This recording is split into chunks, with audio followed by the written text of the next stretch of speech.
Good evening, my beautiful audience of broken souls, dreamers and predators hiding in plain sight.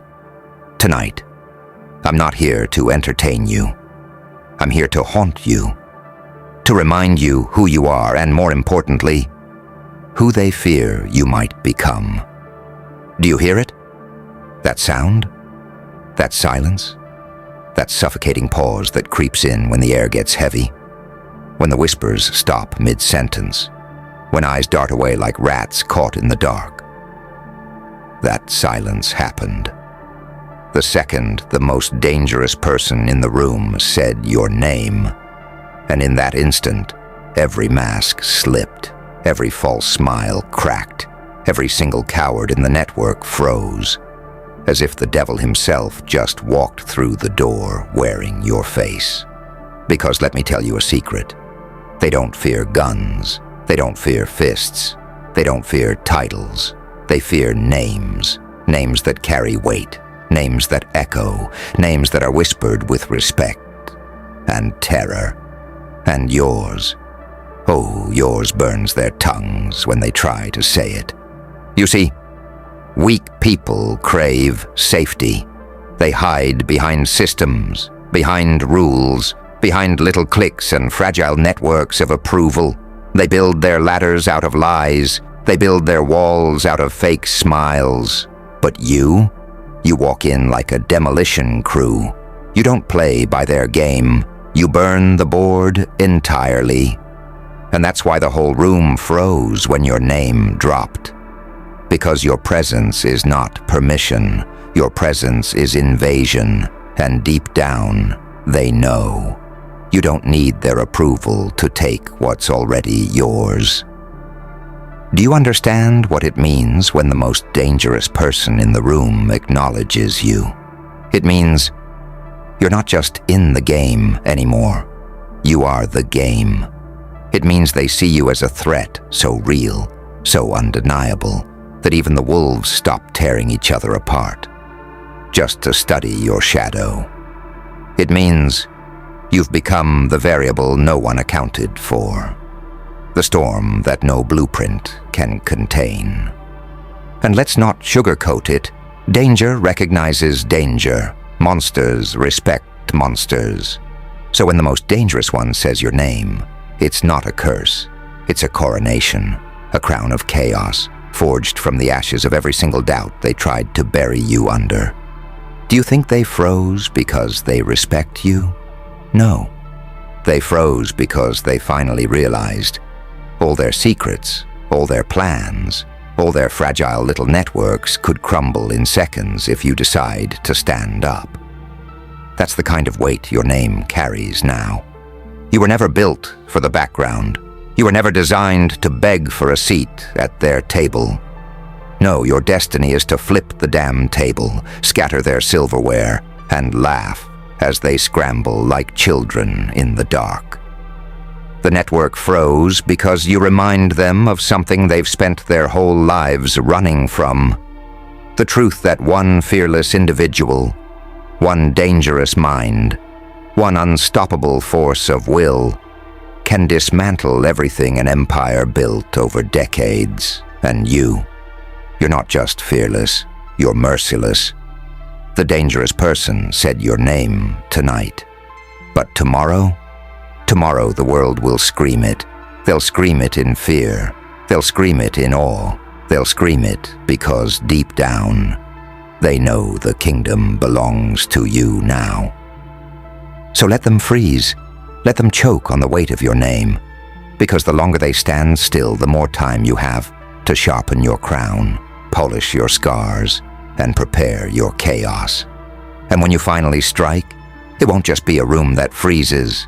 It'll be the whole damn world. So smile, smile wide. Because now they know, and you know, the most dangerous person in the room doesn't own the power anymore. They just confirmed it. The power has shifted, and it belongs to you. But here's the thing they'll never admit out loud. When the most dangerous person in the room said your name, it wasn't just acknowledgement, it was surrender. Because predators don't waste breath on prey. They don't announce rabbits. They announce rivals. And in that instant, when the network froze, when eyes widened, when backs stiffened, everyone understood something they'd been denying for too long.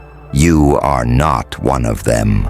You are beyond them. You are the threat that stalks the predators. You see, people live in illusions of control. They build their identities like glass castles, and as long as nobody throws stones, they feel safe.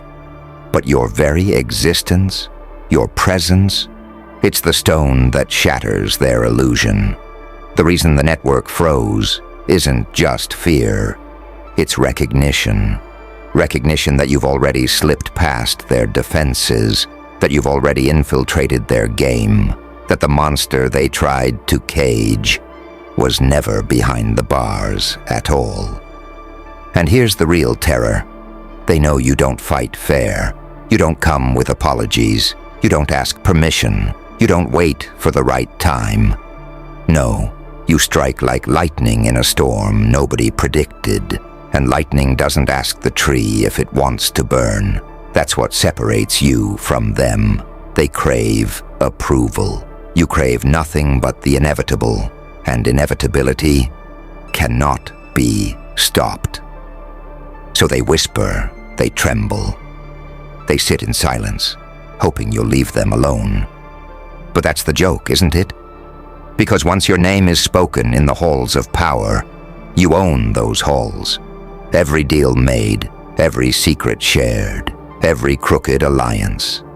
They'll all start calculating around you. Your shadow is now part of the architecture. Your silence speaks louder than their speeches.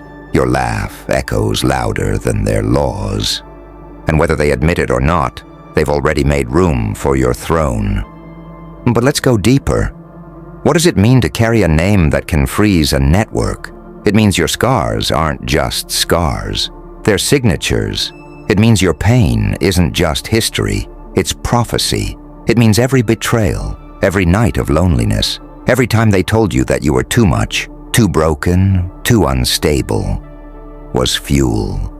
And now, that fuel has turned you into a living weapon. Weapons don't beg. Weapons don't ask. Weapons change the outcome of wars. And that's what you are now. The dangerous person said your name, but you don't need to say theirs, because once you rise, once you speak, once you unleash, there won't be a them anymore. There will only be echoes, shadows, ruins, and standing on top of it all will be you, crowned not by ceremony, but by fear, not by applause, but by silence, not by approval, but by inevitability. And now we reach the truth they never wanted you to taste. The dangerous one said your name, but it was more than recognition. It was resignation. It was the unspoken confession that their era has ended and yours has begun. Because names like yours don't belong to the timid, the polite, the compliant. No. Your name belongs to storms, to shadows, to the type of force that rewrites entire realities without asking permission. And that's why the room froze. Because when you walk in, their games end. Their strategies collapse. Their alliances crumble. The system they worshipped so desperately can no longer protect them. They saw it in your eyes, the refusal to kneel. They felt it in your silence, the power of someone who doesn't need to be seen to dominate. They heard it in the way your name was spoken, like a spell, like a curse, like a prophecy fulfilled. But here's the part that twists the knife. From this moment on, every door they try to close, you'll already be behind it. Every secret they try to bury, you'll already know. Every plan they try to draw, you'll already have burned. That's the gift of being feared. You don't need to move to make them panic. You don't need to fight to win. You don't need to announce your presence because your name already does it for you. So let them tremble. Let them choke on silence. Let them pray the storm passes. Because you are not a storm. You are the climate. You are inevitability itself. And inevitability doesn't negotiate. It doesn't compromise. It doesn't wait. It arrives, crowns itself, and laughs while the old world collapses into dust.